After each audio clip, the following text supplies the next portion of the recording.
그거 제가 잘못 버린 거예요. 내놔요. 이거 확인 좀 하겠습니다. 의심스러운 게 들어있는 것 같아요.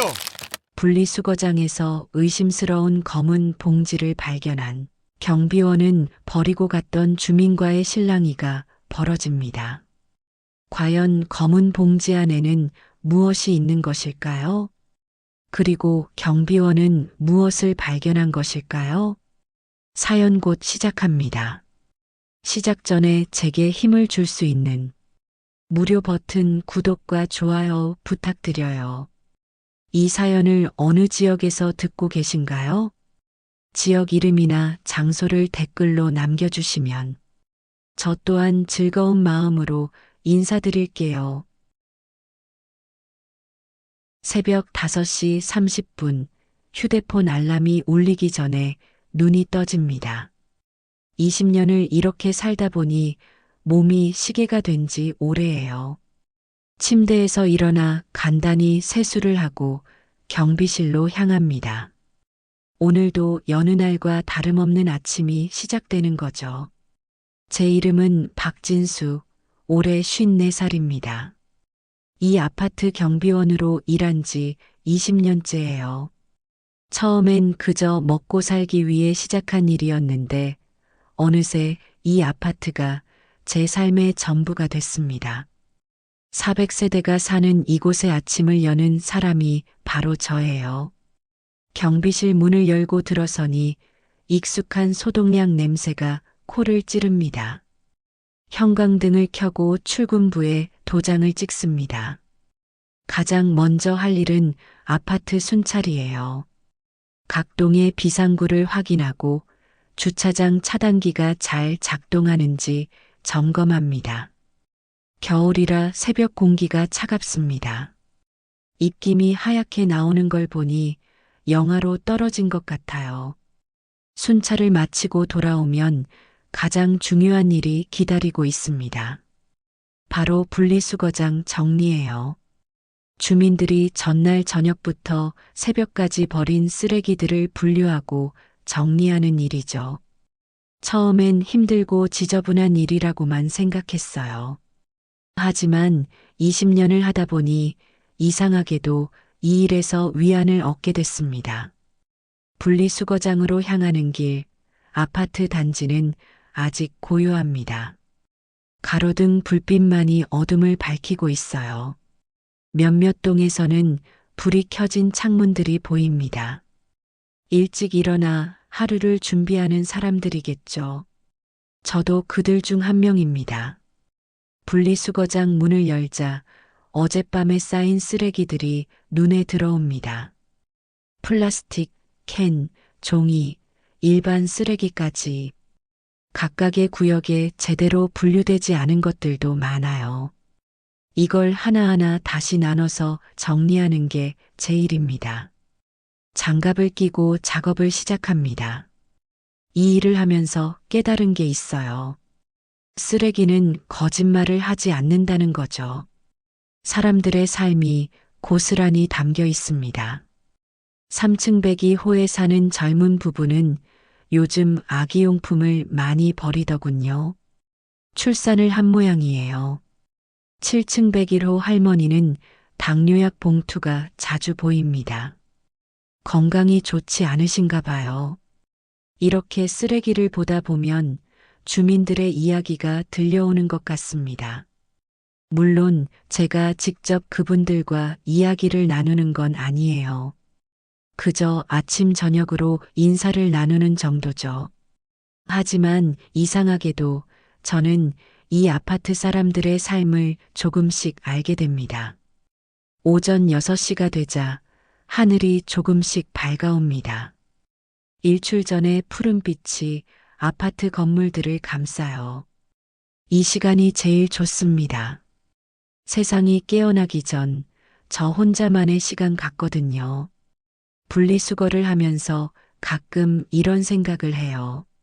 제가 비록 대단한 사람은 아니지만 이 작은 일로 누군가의 하루를 조금이나마 편하게 만들어주는 거라고요. 작업을 계속하던 중 9층 배기호 봉투가 눈에 띕니다. 다른 집들과 달리 항상 꼼꼼하게 분류되어 있어요. 검은색 비닐봉투에 매듭이 단단히 묶여 있습니다. 봉투를 들어 올리는데 무게가 꽤 나가요. 일반 쓰레기 구역으로 옮기려다 문득 이상한 느낌이 들었습니다. 9층 102호 봉투를 일반 쓰레기 구역에 내려놓으려는데 봉투 아래쪽이 찢어져 있었습니다. 아마 무거운 물건 때문에 구멍이 난 것 같아요. 그 틈으로 뭔가 하얀 것이 삐져나와 있었습니다. 처음엔 휴지인 줄 알았어요. 하지만 자세히 보니 거지였습니다. 그것도 핏자국이 묻은 거지요. 이상하다는 생각이 들었습니다. 물론 집에서 다쳐서 생긴 거지일 수도 있죠. 하지만 양이 좀 많았어요. 찢어진 틈으로 안을 들여다보니 더 많은 거즈가 보였습니다. 그리고 부러진 안경테 하나, 노인용 약병 서너 개가 함께 있었어요. 잠깐 9층 102호라면 젊은 여자분이 사시는 집 아닌가요? 작년 봄쯤 이사 오신 걸로 기억합니다. 30대 후반쯤 되어 보이는 여성분이었어요. 항상 출근하시는 모습만 봤지 다른 가족은 본 적이 없었습니다. 혼자 사시는 줄 알았거든요. 그런데 노인용 약병이라니 혹시 부모님과 같이 사시는 건가요? 하지만 20년간 경비원 생활을 하면서 본 직감이 있습니다. 뭔가 이상했어요. 피 묻은 거즈가 이렇게 많다는 건 보통 일이 아니거든요. 봉투를 좀 더 열어보려는 순간이었습니다. 뒤에서 급한 발소리가 들렸어요. 돌아보니 9층 102호 여성분이 헐레벌떡 달려오고 있었습니다. 머리는 산발이고 잠옷 차림이었어요. 얼굴이 새하얗게 질려 있었습니다. 죄송해요. 제가 잘못 버렸어요. 그분이 숨을 헐떡이며 말했습니다. 그러고는 제 손에서 봉투를 낚아채듯 가져갔어요. 손이 심하게 떨리고 있었습니다. 땀이 이마에 송글송글 맺혀 있었고요.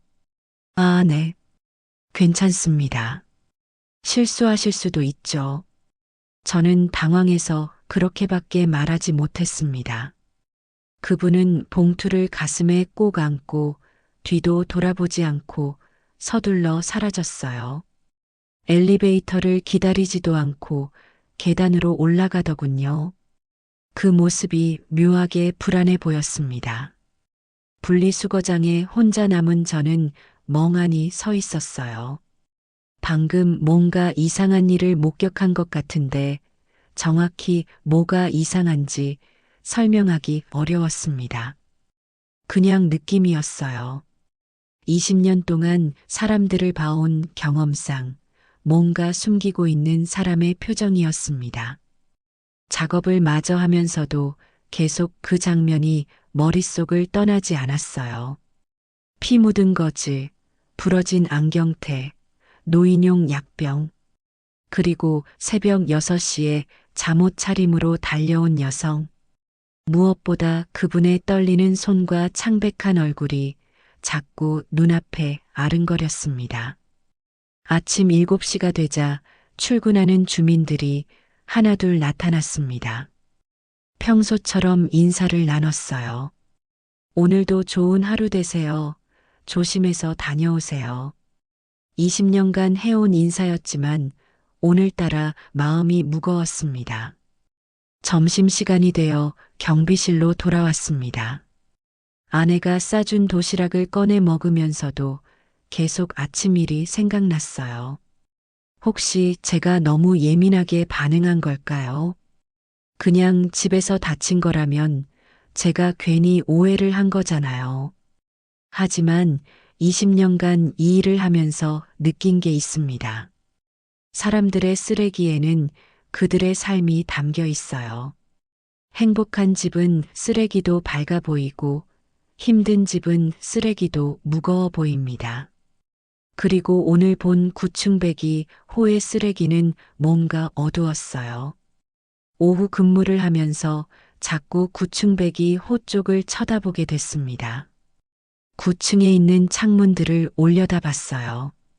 배기호는 어느 창문일까요? 커튼이 모두 쳐져 있어서 안은 보이지 않았습니다. 다른 집들은 낮 시간에 커튼을 열어두는 경우가 많은데 저 집은 항상 닫혀 있는 것 같았어요. 저녁이 되어 교대 근무자가 왔습니다. 김 대리님인데 저보다 10살쯤 어린 분이에요. 인수인계를 하면서 슬쩍 물어봤습니다. 김 대리님, 9층 배기호에 혹시 몇 분이 사세요? 그분은 잠시 생각하더니 대답했습니다. 거기요. 여자분 혼자 사시는 걸로 아는데요. 작년에 이사 오셨죠? 조용하신 편이에요. 가족은 안 계세요. 글쎄요, 본 적은 없는데. 왜요? 무슨 일 있어요? 아니에요. 그냥 궁금해서요. 집으로 돌아가는 길, 마음이 계속 불편했습니다. 혼자 산다고 했는데 노인용 약이 있었다는 건 뭘까요? 혹시 부모님이 계시는데 밖으로 안 나오시는 건가요? 아니면 제가 착각한 걸까요? 집에 도착해 현관문을 열자 아내가 반갑게 맞아줬습니다. 여보 왔어요. 오늘 힘들었죠? 응, 괜찮아. 저녁 식사를 하면서도 계속 그 생각뿐이었어요. 아내가 물었습니다. 왜 그래요? 무슨 일 있어요? 아니, 아무것도 아니야. 하지만 아무것도 아닌 게 아니었습니다. 뭔가 이상한 일이 일어나고 있다는 느낌을 지울 수가 없었어요. 그날 밤 잠자리에 누워서도 한참을 뒤척였습니다. 내일 아침 분리수거를 할 때 9층 배기호 쓰레기를 좀 더 자세히 봐야겠다는 생각을 하면서요. 다음 날 새벽도 어김없이 5시 30분에 시작됐습니다. 하지만 오늘은 평소와 달리 마음이 무겁게 느껴졌어요. 어젯밤 제대로 잠을 이루지 못했거든요. 9층 배기호 그분의 창백한 얼굴과 떨리는 손이 자꾸 눈앞에 아른거렸습니다. 경비실에 출근해서 평소처럼 순찰을 돌았습니다. 하지만 9층을 지날 때마다 자꾸 배기호 문 앞에 시선이 머물렀어요. 다른 집들은 문 앞에 화분이나 신발이 놓여 있는데 배기호는 아무것도 없었습니다. 그냥 닫힌 문만 있을 뿐이었어요. 분리수거장으로 향했습니다. 오늘도 어김없이 쓰레기들이 쌓여 있었어요. 하나씩 분류를 시작했는데 이상하게 9층 배기호 봉투가 보이지 않았습니다. 어제 그 일이 있었으니 오늘은 안 버린 걸까요? 아니면 제가 오기 전에 이미 가져간 건가요? 작업을 마치고 경비실로 돌아가려는데 뒤에서 발소리가 들렸습니다. 돌아보니 9층 배기호 그분이었어요. 손에 검은 봉투를 들고 있었습니다. 저와 눈이 마주치자 잠시 멈칫하더니 어색하게 웃었어요. 안녕하세요. 아, 네. 안녕하세요. 그분은 서둘러 봉투를 일반 쓰레기통에 넣고 갔습니다. 오늘은 어제처럼 급하게 도망가듯 가지는 않았어요. 하지만 뒷모습이 여전히 불안해 보였습니다. 어깨가 축 처져 있었고 걸음걸이도 힘이 없어 보였어요. 그분이 사라지고 나서 저는 잠시 고민했습니다. 그 봉투를 확인해 봐야 할까요? 하지만 그건 명백한 사생활 침해잖아요. 다른 사람의 쓰레기를 함부로 뒤지는 건 옳지 않습니다. 그래도 만약 정말 무슨 일이 있다면요. 만약 누군가 다치고 있다면요. 결국 저는 그 봉투를 꺼내 조심스럽게 열어봤습니다. 가슴이 두근거렸어요. 안에는 음식물 쓰레기와 생활 쓰레기가 섞여 있었습니다. 그리고 또다시 피 묻은 거즈 몇 장이 보였어요. 어제보다는 적었지만 분명히 있었습니다. 그뿐만이 아니었어요. 깨진 접시 조각들도 있었습니다. 손이 떨렸습니다. 이건 분명 뭔가 잘못된 거예요. 보통 가정에서 이렇게 자주 피 묻은 거즈가 나올 리 없잖아요. 그리고 깨진 접시까지. 혹시 집안에서 싸움이라도 일어난 걸까요? 그날부터 저는 구충배기 홀을 의식적으로 관찰하기 시작했습니다. 매일 아침 분리수거를 할 때마다 그 집 쓰레기를 확인했어요. 이상하게도 구충배기 호는 항상 새벽 일찍 쓰레기를 버렸습니다. 다른 집들은 대부분 저녁에 버리는데 말이에요. 일주일쯤 지났을까요? 구충배기 호 쓰레기에서 또 이상한 물건이 나왔습니다. 찢어진 옷가지였어요. 노인이 입을 법한 면 내이였는데 여기저기 얼룩이 묻어 있었습니다. 그리고 노인용 기저귀도 몇 개 보였어요. 이건 뭔가 확실히 이상합니다. 혼자 산다고 했는데 노인용 물품들이 계속 나온다는 건 말이 안 되잖아요. 혹시 부모님과 함께 사시는 건가요? 그런데 왜 아무도 그 어르신을 본 적이 없는 걸까요? 점심시간에 같은 9층에 사는 천사모 할머니를 만났습니다. 이 아파트에서 10년 넘게 사신 분이에요. 조심스럽게 물어봤습니다. 할머니, 9층배기 호에 누가 사세요? 거기요. 젊은 여자분 혼자 사시는 것 같던데요. 왜요? 혹시 어르신은 안 계세요? 할머니는 잠시 생각하더니 말했습니다. 글쎄요, 처음에 이사 올 때 어머니랑 같이 오신 것 같기도 한데. 근데 그 후로는 한 번도 못 봤어요. 몇 달 됐나? 아마 어디 요양원에 보내셨나 봐요. 요양원이요. 응, 요즘 젊은 사람들 바쁘잖아요. 혼자 모시기 힘들었나 봐요. 하지만 뭔가 이상했습니다. 요양원에 계시다면 왜 집에서 노인용 물품들이 계속 나오는 걸까요? 그리고 그 피 묻은 거즈들은 뭔가요? 저녁 근무 시간이 되어 아파트를 순찰하고 있었습니다. 9층에 올라갔을 때였어요. 복도를 걷는데 9층배기 호 문 앞을 지나게 됐습니다. 순간 안에서 소리가 들렸어요. 낮고 약한 신음소리 같았습니다. 발걸음을 멈추고 귀를 기울였습니다. 처음엔 제가 잘못 들은 줄 알았어요. 하지만 분명히 들렸습니다. 누군가 신음하는 소리가. 그것도 노인의 목소리 같았어요. 가슴이 두근거렸습니다. 문을 두드려야 하나? 아니면 그냥 가야 하나? 한참을 망설이다가 결국 초인종을 눌렀습니다. 안에서 소리가 뚝 끊겼어요. 그리고 한참 후에 문이 열렸습니다. 9층배기 호 그분이었어요. 얼굴이 더 야위어 보였습니다. 눈 밑에 다크서클이 짙게 깔려 있었고요. 무슨 일이세요? 아, 순찰 중인데 소리가 들려서요. 괜찮으세요? 괜찮아요. TV 소리였을 거예요. 그분은 그렇게 말하고는 문을 닫으려 했습니다. 하지만 문이 닫히기 전 순간 저는 문틈 사이로 안쪽을 봤어요.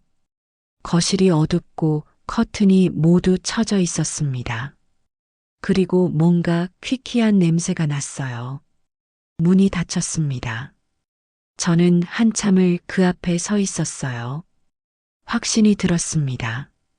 저 안에 뭔가 문제가 있다고, 누군가 도움이 필요한 사람이 있다고 집에 돌아와 아내에게 말했습니다.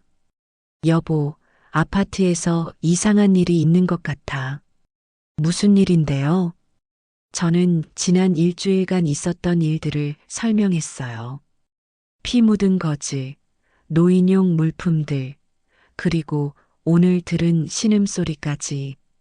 아내는 심각한 표정으로 들었습니다. 그럼 신고해야 하는 거 아니에요. 하지만 확실한 증거가 없잖아.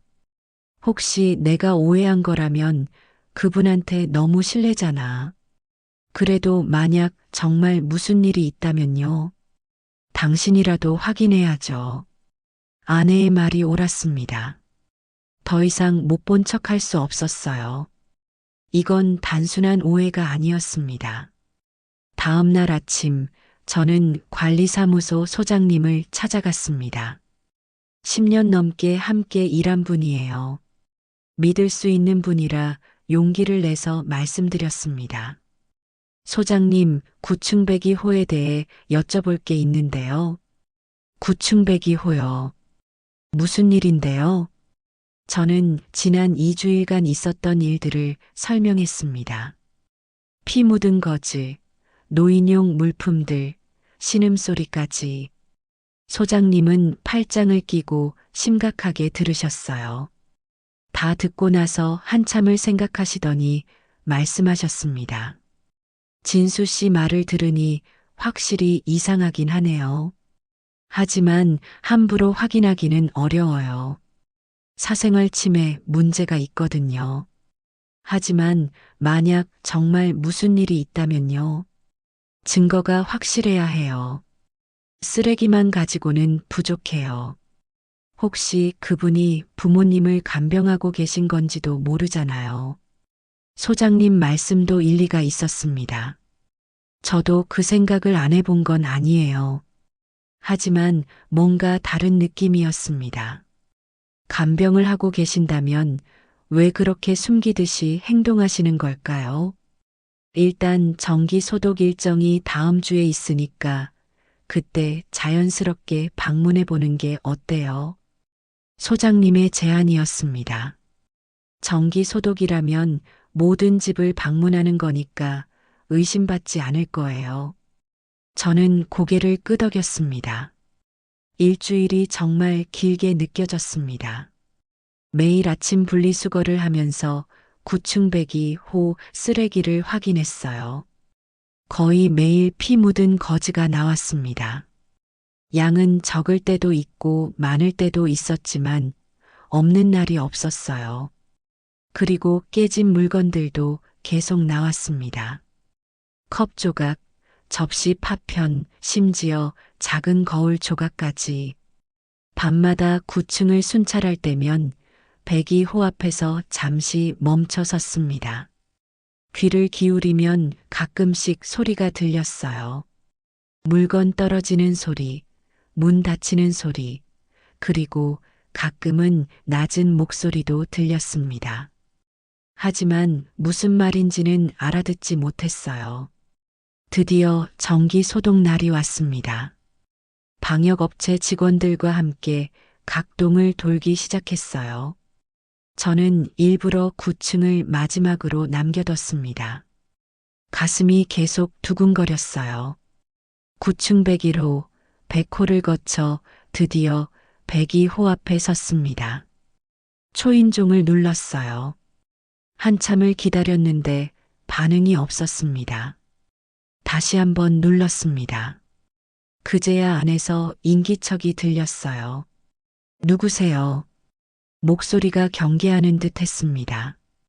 정기 소독 나왔습니다. 저 괜찮아요. 안 해도 돼요. 규정상 모든 세대를 해야 해서요. 잠깐만 열어주시면 금방 끝나요. 한참을 기다렸습니다. 문 뒤에서 망설이는 기척이 느껴졌어요. 그러다 천천히 문이 열렸습니다. 구충배기호 이혜진 씨였습니다. 지난번보다 더 수척해진 모습이었어요. 머리는 대충 묶여 있었고 옷도 며칠은 입은 듯 구겨져 있었습니다. 눈동자가 불안하게 흔들리고 있었어요. 빨리 해주세요. 저 급한 일이 있어서요. 네, 금방 끝날 겁니다. 문을 조금만 열고 몸으로 안쪽을 가리듯 서 있었어요. 저는 안을 들여다보려 했지만 잘 보이지 않았습니다. 거실은 어두웠고 커튼이 모두 쳐져 있었어요. 그리고 냄새가 났습니다. 뭐라고 표현하기 어려운 퀴퀴하고 답답한 냄새였어요. 방역 직원이 현관에서 소독약을 뿌리기 시작했습니다. 안쪽 방도 해야 하는데요. 이예진 씨가 황급히 막아섰습니다. 안쪽은 괜찮아요. 여기까지만 해주세요. 하지만 규정상 제가 알아서 할게요. 빨리 끝내주세요. 목소리에 다급함이 묻어났습니다. 방역 직원은 난처한 표정으로 저를 쳐다봤어요. 저는 고개를 끄덕이며 현관만 하고 나오라고 눈짓했습니다. 문을 나서면서 저는 다시 한번 안을 보려 했어요. 그때 복도 쪽 방에서 뭔가 움직이는 소리가 들렸습니다. 그리고 아주 작은, 거의 들릴락 말락한 목소리가 들렸어요. 물. 저는 그 소리를 분명히 들었습니다. 노인의 목소리였어요. 약하고 떨리는 목소리였습니다. 이예진 씨가 재빨리 문을 닫았습니다. 제 얼굴을 쳐다보는 그분의 눈빛이 순간 날카로웠어요. 뭔가 들켰다는 걸 아는 듯한 표이였습니다. 수고하셨어요. 문이 닫혔습니다. 저는 한참을 그 앞에 서 있었어요. 방금 분명히 들었습니다. 안에 누군가 있어요. 그것도 도움이 필요한 노인이 있습니다. 관리사무소로 돌아와 소장님께 보고했습니다. 소장님, 안에 분명 누군가 있어요. 물 달라는 소리를 들었습니다. 확실해요. 네, 제가 분명히 들었어요. 노인 목소리였습니다. 소장님은 심각한 표정으로 고민하셨어요. 하지만 진수 씨, 함부로 신고했다가 문제될 수 있어요. 혹시 그분 어머니일 수도 있고 같이 사시는 건지도 몰라요. 하지만 왜 숨기는 거예요? 왜 그렇게 필사적으로 안을 보여주지 않으려는 거예요? 그건 개인 사정이 있을 수 있죠. 저는 답답했습니다. 분명 뭔가 잘못되고 있는데 아무도 움직이지 않았어요. 증거가 없다는 이유로, 사생활 침해가 될 수 있다는 이유로. 그날 밤 집에 돌아와서도 잠이 오지 않았습니다. 자꾸 그 목소리가 들렸어요. 물 달라던 그 약한 목소리가. 아내가 걱정스럽게 물었습니다. 여보, 괜찮아요. 안 괜찮아. 분명 안에 누군가 고통받고 있는데 아무것도 못하고 있잖아. 그럼 경찰에 신고하는 게 어때요? 증거가 없어. 쓰레기랑 내가 들었다는 목소리만으로는 부족하대. 하지만 더 늦으면 안 되는 거 아니에요. 아내 말이 맞았습니다. 더 기다릴 수 없었어요. 내일부터라도 더 확실한 증거를 찾아야 했습니다. 다음 날 새벽 평소보다 일찍 출근했습니다. 9층 102호 쓰레기를 더 자세히 확인하기 위해서였어요. 그런데 분리수거장에 도착했을 때 이미 이예진 씨가 와 있었습니다. 새벽 5시도 안 됐는데 말이에요. 그분은 봉투를 버리고 가려다 저를 발견하고는 움찔했어요. 우리의 시선이 마주쳤습니다. 그 눈빛에는 경계심과 두려움이 가득했어요. 그리고 뭔가 더 있었습니다. 절박함 같은 거였어요.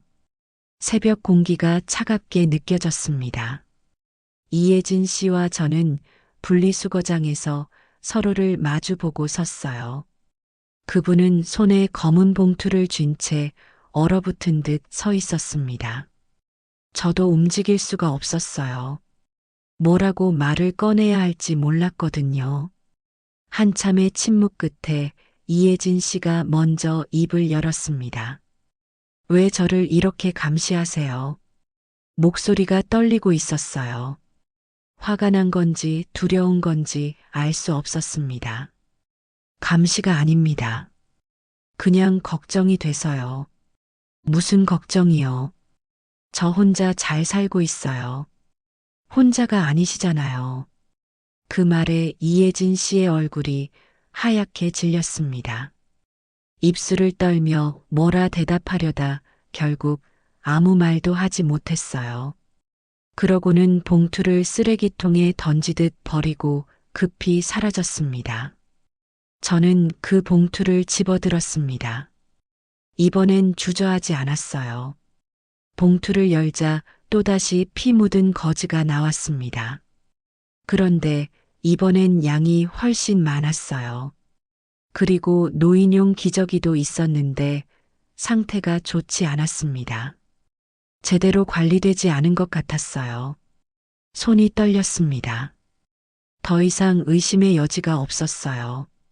저 집에는 분명 돌봄이 필요한 노인이 계신데 제대로 된 보살핌을 받지 못하고 있는 겁니다. 휴대폰을 꺼내 사진을 찍었습니다. 증거를 남겨야 했어요. 쓰레기 내용물 하나하나를 찍었습니다. 날짜와 시간도 확인할 수 있도록 신문을 같이 찍었어요. 경비실로 돌아와 컴퓨터 앞에 앉았습니다. 노인 학대 신고는 어떻게 해야 하는지 검색했어요. 보건복지부 콜센터 1239, 경찰서, 지역 노인 보호 전문기관까지 연락처를 모두 적어뒀습니다. 하지만 선뜻 전화를 걸 수가 없었어요. 만약 제가 오해한 거라면요. 만약 이혜진 씨가 정말 어머니를 간병하고 있는데 제가 괜히 신고를 해서 문제가 생긴다면요. 그분의 삶을 망치는 게 아닐까요? 점심시간이 되어 편의점에서 김밥을 사왔습니다. 먹으면서도 계속 고민했어요. 어떻게 해야 할까? 누구한테 도움을 청해야 할까? 그때 입구에서 익숙한 목소리가 들렸습니다. 천사모 박할머니였어요. 편의점에서 우유를 사러 오신 모양이에요. 아이고, 진수 씨. 점심 먹고 있었어요. 네, 할머니. 어디 다녀오세요? 응, 장 보러 나왔지. 근데 진수 씨, 저번에 구충배기 호 물어봤잖아요. 그거 왜 물어본 거예요? 기회였습니다. 할머니는 이 아파트에서 오래 사셨고 주민들 사정을 잘 아시는 분이에요. 사실은요, 할머니. 제가 좀 이상한 걸 발견했어요. 저는 조심스럽게 지난 3주간 있었던 일들을 설명했습니다. 할머니는 점점 심각한 표정이 되더니 한숨을 쉬셨어요. 아이고, 그래서 내가 이상하다 했지. 그 집 어머니 말이에요. 어머니요. 응. 처음 이사 올 때 봤는데 80은 넘어 보이던데. 허리도 굽고 걸음도 불편해 보이셨어요. 그런데 그 후로 한 번도 못 봤어요. 혹시 요양원에 가신 건 아니고요. 할머니는 고개를 저었습니다. 요양원에 갔으면 가끔이라도 소식이 있을 텐데. 완전히 소리 소문이 없잖아요. 그리고 진수 씨 말 들으니 확실히 이상해요. 집에 계신 것 같은데 왜 밖으로 안 나오시는 거예요? 그러게요. 저도 그게 걱정이에요. 할머니는 잠시 생각하시더니 말씀하셨습니다. 진수 씨, 이거 신고해야 하는 거 아니에요. 만약 정말 어머니를 가둬두고 있는 거라면 큰일이에요. 하지만 확실한 증거는 충분해요. 진수 씨가 본 것들이 다 증거잖아요. 더 늦으면 안 돼요. 할머니 말씀이 용기를 줬습니다. 더 이상 혼자 고민할 일이 아니었어요. 그날 오후 저는 동 대표님을 찾아갔습니다. 6층에 사시는 김동 대표님은 변호사 출신이에요. 이런 일을 상의하기에 적절한 분이라고 생각했습니다. 동 대표님께 모든 상황을 설명했어요. 쓰레기에서 발견한 것들, 들었던 신음소리, 그리고 오늘 아침 이혜진 씨와의 대화까지. 동 대표님은 심각하게 들으시더니 말씀하셨습니다. 박 경비원님 말씀 들어보니 이건 명백한 노인 학대 의심 사례입니다. 지역 노인 보호 전문 기관에 신고해야 해요. 제가 신고해도 될까요? 당연하죠. 누구든 노인 학대가 의심되면 신고할 수 있어요. 아니, 신고해야 합니다. 노인복지법에 명시돼 있어요. 하지만 만약 아니면요. 그럼 조사 후에 종결되겠죠. 하지만 만약 정말 학대가 일어나고 있는데 우리가 못 본 척 한다면요. 그게 더 큰 문제예요. 동 대표님이 직접 노인보호 전문기관에 전화를 걸어주셨습니다. 상황을 설명하고 방문 조사를 요청했어요. 상담원은 이틀 후 방문하겠다고 했습니다. 이틀을 기다리는 게 너무 길게 느껴졌습니다. 혹시 그 사이에 무슨 일이 생기면 어떡하나 불안했어요. 밤마다 9층을 순찰할 때 백이호 앞에서 오래 서 있었습니다. 이틀째 되는 밤 11시쯤이었을 거예요. 순찰을 돌던 중 9층에 올라갔습니다. 복도를 걷는데 갑자기 9층 백이호에서 큰 소리가 들렸어요. 뭔가 깨지는 소리였습니다. 발걸음을 멈추고 귀를 기울였어요. 그리고 비명 소리가 들렸습니다. 노인의 비명이었어요. 아, 짧지만 분명한 비명이었습니다. 저는 주저없이 102호 초인종을 눌렀어요. 아니, 초인종을 연타했습니다. 문을 두드리기도 했어요.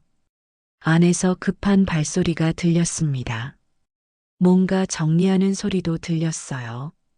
한참 후에 문이 조금 열렸습니다. 이혜진 씨였습니다. 머리는 산발이었고 얼굴엔 땀이 흐르고 있었어요. 숨을 헐떡이고 있었습니다. 무슨 일이에요? 밤늦게 안에서 소리가 들렸는데 괜찮으세요? 괜찮아요. 물건이 떨어졌을 뿐이에요. 비명 소리도 들렸는데요. 이혜진 씨의 얼굴이 굳어졌습니다. TV 소리였을 거예요. 이제 그만 가주세요. 문을 닫으려 하는데 저는 문을 막았습니다. 안에 누가 계시죠? 어머니 계시죠? 그 순간 이혜진 씨의 눈에서 눈물이 흘러내렸습니다. 이혜진 씨가 문을 막아서며 울고 있었습니다. 눈물이 볼을 타고 흘러내렸지만 소리 없이 울고 있었어요. 저는 어떻게 해야 할지 몰라 그저 서 있을 수밖에 없었습니다. 제발이요. 그냥 가주세요.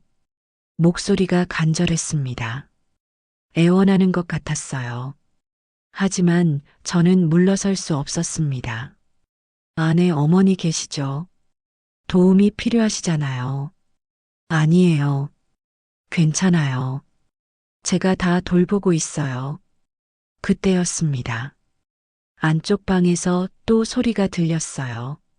뭔가 넘어지는 소리, 그리고 신음소리.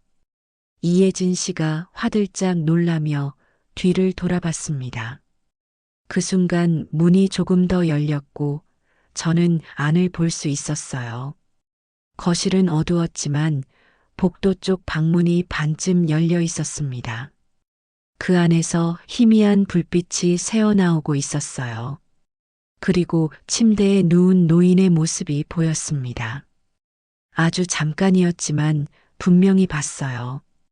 이혜진 씨가 급히 문을 닫으려 했지만 저는 이미 휴대폰을 꺼내 경비실 김 대리에게 전화를 걸고 있었습니다. 김 대리님, 9층으로 빨리 올라오세요. 그리고 동 대표님한테도 연락해 주세요. 뭐 하는 거예요? 그만하세요. 이예진 씨가 제 손을 잡으려 했지만 이미 늦었습니다. 복도에서 다른 주민들이 나오기 시작했어요. 큰 소리를 들었던 거예요. 무슨 일이에요? 천사모 박할머니였습니다. 그 옆으로 천사호, 천오호 주민들도 나왔어요. 모두 잠옷 차림이었습니다.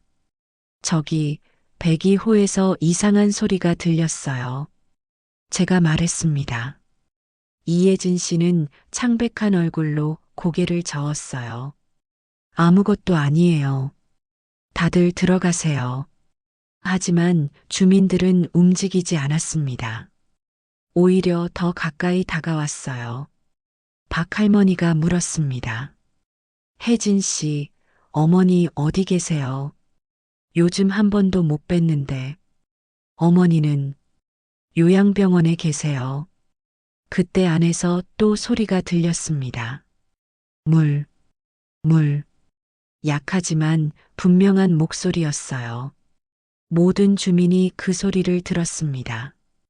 복도가 순간 조용해졌어요. 저기 누구 있잖아요. 천사호 아저씨가 말했습니다. 이예진 씨는 더 이상 변명하지 못했어요. 그저 그 자리에 주저앉으며 울기 시작했습니다. 김 대리가 올라왔고 곧이어 김동 대표님도 오셨습니다. 동 대표님은 상황을 파악하고는 단호하게 말씀하셨습니다. 경찰에 신고해야겠습니다. 안 돼요. 제발 안 돼요. 이예진 씨가 동 대표님 바지를 붙잡으며 애원했습니다. 하지만 동 대표님은 이미 전화를 걸고 계셨어요. 여기 9층 102호입니다. 노인 학대 의심 신고합니다. 경찰이 오는 동안 우리는 복도에서 기다렸습니다. 이예진 씨는 문 앞에 주저앉아 계속 울고 있었어요. 주민들은 서로 얼굴만 쳐다볼 뿐 아무 말도 하지 못했습니다. 안에서는 계속 신음소리가 들렸습니다. 물 달라는 소리, 도와달라는 소리. 그 소리를 들으며 서 있는 게 너무 힘들었어요. 당장 문을 부수고 들어가고 싶었지만 법적 문제가 있을 수 있다고 동 대표님이 말렸습니다. 30분쯤 지났을까요? 경찰이 도착했습니다. 2명의 경찰관과 사회복지사 한 분이 함께 왔어요. 경찰관이 물었습니다. 신고하신 분이 누구시죠? 제가 손을 들었습니다. 저입니다. 경비원 박진수입니다. 상황 설명해 주세요. 저는 지난 3주간 있었던 일들을 설명했습니다. 쓰레기에서 발견한 것들, 들었던 소리들, 그리고 오늘 목격한 것까지. 경찰관은 고개를 끄덕이며 기록했어요. 거주자분, 문 열어주시겠습니까? 경찰관이 이예진 씨에게 말했습니다. 이예진 씨는 고개를 저었어요. 안 돼요. 제발. 저도 힘들었어요. 저도 어쩔 수 없었다고요. 목소리가 떨리고 있었습니다. 절규에 가까웠어요. 문 열지 않으시면 강제로 열 수밖에 없습니다. 경찰관의 단호한 목소리였습니다. 이예진 씨는 한참을 울다가 결국 일어났어요. 떨리는 손으로 문을 열었습니다. 문이 열리자 냄새가 확 풍겨 나왔습니다. 퀴퀴하고 고약한 냄새였어요. 소독약 냄새와 뭔가 썩은 듯한 냄새가 섞여 있었습니다. 주민들이 코를 막았어요. 경찰관과 사회복지사가 안으로 들어갔습니다. 저와 동 대표님도 따라 들어갔어요. 거실은 온통 어질러져 있었습니다. 쓰레기들이 여기저기 쌓여 있었고 설거지가 안 된 그릇들이 싱크대에 가득했어요. 안쪽 방으로 들어갔습니다. 침대에 노인이 누워 계셨어요. 80대로 보이는 할머니였습니다. 너무 말라서 뼈만 앙상하게 남은 모습이었어요. 머리카락은 엉망이었고 얼굴엔 멍 자국이 있었습니다. 사회복지사가 급히 다가가 할머니 상태를 확인했어요. 의식은 있으신데 매우 쇠약하십니다. 당장 병원에 가셔야 해요. 할머니가 눈을 뜨고 우리를 봤습니다. 눈빛이 너무 슬펐어요. 도와달라는 듯한, 살려달라는 듯한 눈빛이었습니다. 입술을 떨며 뭐라 말하려 했지만 목소리가 나오지 않았어요. 침대 옆을 보니 물컵이 있었는데 바닥에 엎질러져 있었습니다. 아마 물을 마시려다 손이 닿지 않아 떨어뜨린 것 같았어요. 욕창이 심했고 기저귀는 제때 갈지 않은 듯 했습니다. 저는 그 광경을 보며 눈물이 났습니다. 어떻게 사람이 사람을 이렇게 대할 수 있을까? 아무리 힘들어도 이건 아니잖아요. 구급차를 불러주세요. 사회복지사가 말했습니다. 경찰관이 바로 무전기를 들었어요. 복도에서 이혜진 씨의 울음소리가 들렸습니다. 저도 힘들었어요. 직장도 잃고 빚도 많고 혼자 감당할 수가 없었어요. 요양원 비용도 없고 저도 어쩔 수 없었다고요. 하지만 그 어떤 이유도 이걸 정당화할 수는 없었습니다. 구급대원들이 도착해 할머니를 들것에 옮겼어요. 산소 마스크를 씌우고 급히 내려갔습니다. 구급차 사이렌 소리가 아파트 단지에 울려 퍼졌습니다. 새벽 1시가 넘은 시각이었지만 많은 주민이 아래층으로 내려와 있었어요. 모두 충격에 빠진 표정이었습니다. 20년 만에 처음 보는 광경이었어요. 할머니를 태운 구급차가 출발했습니다. 사회복지사분도 함께 탔어요. 그리고 경찰관 한 분이 이혜진 씨를 데리고 경찰차로 향했습니다. 이혜진 씨는 고개를 푹 숙인 채 비틀거리며 걸었어요. 손에는 수갑이 채워져 있었습니다. 제발요. 어머니를 잘 부탁드려요. 경찰차에 타면서 이혜진 씨가 저를 향해 말했습니다. 눈물 범벅이 된 얼굴이었어요. 저는 아무 대답도 할 수 없었습니다. 그저 고개만 끄덕였어요. 경찰차가 떠나고 조용해졌습니다. 주민들은 하나둘 집으로 돌아갔어요. 박할머니가 제 손을 잡으며 말씀하셨습니다. 진수 씨 덕분이에요. 진수 씨가 아니었으면 저 할머니 돌아가셨을 거예요. 저는 아무 말도 할 수 없었습니다. 목이 메어서 말이 나오지 않았어요. 그저 눈물만 흘러내렸습니다. 동 대표님이 제 어깨를 두드려 주셨어요. 수고하셨어요, 박 경비원님. 용기 내주셔서 감사합니다. 저는 경비실로 돌아왔습니다. 의자에 앉아 한참을 멍하니 있었어요. 방금 본 광경이 계속 머릿속을 맴돌았습니다. 앙상하게 마른 할머니의 모습, 침대에 엎질러진 물컵, 그 슬픈 눈빛. 왜 진작 신고하지 못했을까? 좀 더 빨리 움직였다면 할머니가 덜 고통받으셨을 텐데. 자책감이 밀려왔습니다. 휴대폰이 울렸습니다. 아내였어요. 여보, 괜찮아요. 뉴스 봤어요. 벌써 뉴스에 나왔나요? 응. 속보로 나왔어요. 우리 아파트라고. 당신 괜찮아요. 괜찮아. 그냥 마음이 너무 아파. 당신 잘했어요. 용기 낸 거 정말 잘한 거예요. 아내의 말에 눈물이 또 났습니다. 전화를 끊고 한참을 울었어요. 20년간 경비원 생활을 하면서 이렇게 운 적이 없었습니다. 다음 날 아침 출근하니 관리사무소가 술렁거렸습니다. 기자들이 몇 명 와 있었어요. 사진을 찍고 취재를 하고 있었습니다. 저를 보더니 다가왔어요. 박진수 경비원님이시죠? 잠깐 인터뷰 부탁드립니다. 저는 사양했습니다. 인터뷰할 기분이 아니었거든요. 그냥 조용히 제 일이나 하고 싶었어요. 소장님이 기자들을 돌려보내주셨습니다.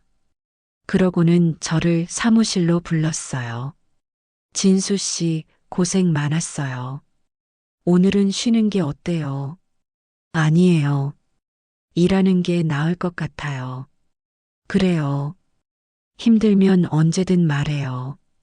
평소처럼 분리수거를 했습니다.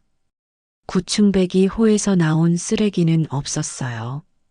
텅 빈 그 자리가 이상하게 느껴졌습니다. 3주간 매일 확인하던 곳인데 이제는 볼 수 없다는 게 허전했어요. 오후에 병원에서 전화가 왔습니다. 사회복지사분이었어요. 박진수 경비원님이시죠? 할머니 상태 알려드리려고 전화했어요. 어떠세요? 일단 위급한 고비는 넘기셨어요. 하지만 영양실조가 심하고 욕창도 심각해서 입원 치료가 필요합니다. 골절상도 몇 군데 있고요. 말을 듣는데 가슴이 아팠습니다. 할머니가 경비원님 찾으세요. 고맙다고 전해달라고 하시더라고요. 제가요. 네. 목소리를 들어줘서 고맙다고. 살려줘서 고맙다고. 전화를 끊고 한참을 울었습니다. 목소리를 들어줘서 고맙다는 말이 가슴에 깊이 박혔어요. 며칠 후 경찰서에서 연락이 왔습니다. 조사에 협조해 달라는 내용이었어요.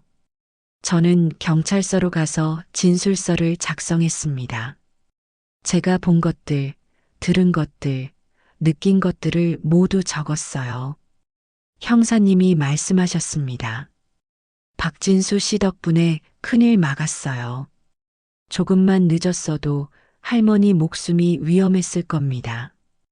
이혜진 씨는 어떻게 됐나요? 형사님은 한숨을 쉬었어요. 구속됐어요.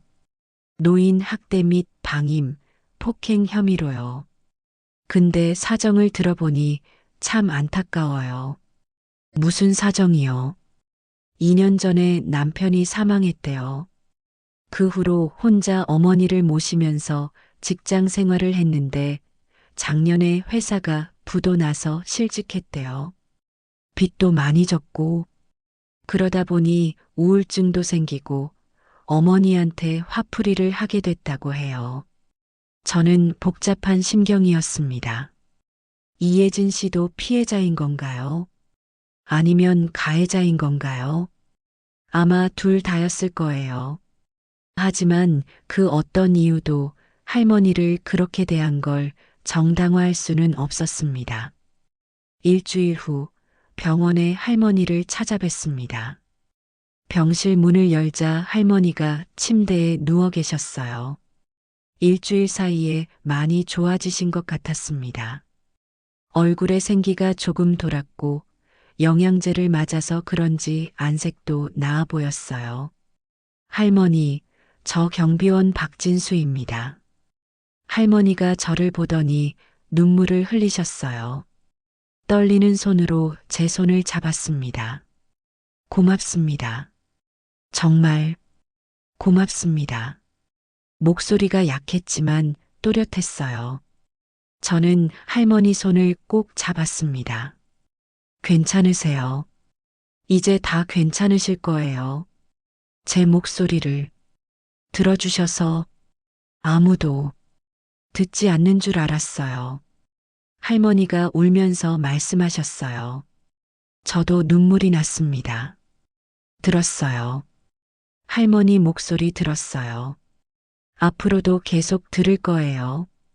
병실을 나서는데 사회복지사분이 기다리고 계셨어요. 할머니 앞으로 어떻게 되시나요? 일단 치료받으시고 회복되면 요양원으로 옮기실 예정이에요. 비용은 정부 지원으로 해결됐고요. 이예진 씨는요. 재판을 기다리고 있어요. 변호사가 정상 참작을 주장하고 있지만 학대가 명백해서 처벌은 피할 수 없을 것 같아요. 저는 고개를 끄덕였습니다. 복잡한 감정이 밀려왔어요. 이예진 씨를 미워해야 할까요? 동정해야 할까요? 잘 모르겠었습니다. 다만 확실한 건 할머니를 구한 건 잘한 일이라는 거였어요. 2달이 지났습니다. 아파트는 다시 평온을 되찾았어요. 하지만 저는 예전과 같지 않았습니다. 매일 아침 분리수거를 하면서도 순찰을 돌면서도 자꾸 생각하게 됐어요. 혹시 또 다른 곳에서 도움이 필요한 사람이 있지 않을까 하고요. 오늘은 특별한 날입니다. 할머니가 요양원으로 옮기시는 날이거든요. 병원 측에서 연락이 와서 저도 함께 가기로 했어요. 아내와 함께 병원으로 향했습니다. 병실에 들어서니 할머니가 휠체어에 앉아 계셨어요. 2달 전과는 완전히 다른 모습이었습니다. 살도 오르셨고 머리도 단정하게 빗으셨어요. 무엇보다 눈빛이 살아계셨습니다. 진수 씨 왔구나. 할머니가 반갑게 맞아주셨어요. 목소리도 훨씬 힘이 있었습니다. 할머니, 많이 좋아지셨네요. 덕분이에요. 진수 씨 덕분에 이렇게 살았어요. 아내가 할머니께 꽃다발을 드렸습니다. 할머니는 꽃을 받아들고 한참을 보시더니 눈물을 흘리셨어요. 고맙습니다. 정말 고맙습니다. 아무도 제 목소리를 듣지 않는 줄 알았어요. 그런데 진수 씨가 들어주셨어요. 저는 할머니 손을 잡았습니다. 2달 전 그 앙상했던 손이 이제는 조금 살이 올라 있었어요. 할머니, 앞으로는 편안하게 지내실 거예요. 요양원도 좋은 곳이래요. 네, 복지사 선생님이 다 알아봐 주셨어요. 좋은 분들이에요. 사회복지사분이 들어오셨습니다. 준비 다 됐어요. 출발하시죠. 요양원으로 가는 차 안에서 할머니가 창밖을 보셨어요. 한참을 밖을 보시더니 말씀하셨습니다. 1년 넘게 밖을 못 나갔어요. 햇빛도 제대로 못 봤고요. 이렇게 밖이 밝은지 몰랐어요. 그 말을 듣는데 가슴이 먹먹했습니다. 1년 넘게 그 좁은 방에 갇혀 계셨다는 게 믿기지 않았어요. 요양원에 도착했습니다. 깨끗하고 밝은 건물이었어요. 직원들이 친절하게 맞아주셨습니다. 할머니 방으로 안내를 받았는데 창문이 크고 햇빛이 잘 들어왔어요. 여기가 할머니 방이에요. 마음에 드세요. 할머니는 방 안을 둘러보시며 고개를 끄덕이셨습니다. 좋아요. 정말 좋아요. 창문이 이렇게 크네요. 할머니를 방에 모시고 나서 저희는 작별 인사를 드렸어요. 할머니, 저희는 이만 가볼게요. 자주 찾아뵐게요. 고맙습니다, 진수 씨. 당신은 제 생명의 은인이에요. 요양원을 나서는데 사회복지사분이 따라 나오셨어요. 박진수 씨 덕분에 한 분의 생명을 구했어요. 정말 감사드립니다. 제가 한 건 별거 아니에요. 그냥 이상한 걸 보고 신고한 것뿐이에요. 그게 쉽지 않아요. 대부분 사람들은 모른 척 하거든요. 귀찮아서, 두려워서, 혹은 남의 일이라고 생각해서요. 복지사분 말이 맞았습니다. 저도 처음엔 망설였었거든요. 괜히 오지랖 넓다는 소리 들을까봐 혹시 제가 오해한 거면 어쩌나 싶어서요. 집으로 돌아오는 길, 아내가 제 손을 잡았습니다. 여보, 자랑스러워요. 당신이 용기 내준 거. 저는 아무 대답도 하지 못했어요. 그저 아내 손을 꼭 잡았습니다. 다음 날 아침 평소처럼 새벽에 일어나 출근했습니다. 분리수거장으로 향하는 길이 예전과는 다르게 느껴졌어요. 이 일이 단순히 쓰레기를 치우는 게 아니라는 걸 이제는 알고 있었습니다. 쓰레기를 정리하면서 하나하나 살펴봤어요. 혹시 또 이상한 게 있지 않을까? 도움이 필요한 신호가 있지 않을까? 20년 동안 해온 일이지만 이제는 다른 눈으로 보게 됐습니다. 일주일 후 아파트 관리사무소에서 회의가 있었습니다. 동대표님들과 입주자 대표님들이 모였어요. 저도 초대받았습니다. 이번 일을 계기로 우리 아파트에서 학대 예방 캠페인을 시작하려고 합니다. 동대표님이 말씀하셨어요. 독거노인 가구를 파악하고 정기적으로 안부를 확인하는 시스템을 만들 거예요. 그리고 박진수 경비원님께서 앞장서 주시면 좋겠습니다. 저요. 네, 이번 일로 많은 걸 배웠잖아요. 그 경험을 나눠주시면 좋겠어요. 저는 흔쾌히 수락했습니다. 제가 할 수 있는 일이라면 뭐든 하고 싶었어요. 다음 달부터 아파트 게시판에 학대 예방 포스터가 붙기 시작했습니다. 의심 증상, 신고 방법, 연락처 등이 적혀 있었어요. 그리고 매달 한 번씩 독거노인 가구를 방문하는 프로그램도 시작됐습니다. 저는 자원봉사자들과 함께 집집마다 방문했어요. 안부를 묻고 불편한 점은 없는지 확인했습니다. 대부분은 괜찮으셨지만 가끔 도움이 필요한 분들도 계셨어요. 그럴 때마다 복지사분들과 연결해 드렸습니다. 3개월이 지났을 때 9층 102호에 새 입주자가 들어왔습니다. 젊은 부부였어요. 아침에 인사를 나눴습니다. 안녕하세요. 이사 왔어요. 아, 네. 환영합니다. 여기 전에 무슨 일 있었다면서요?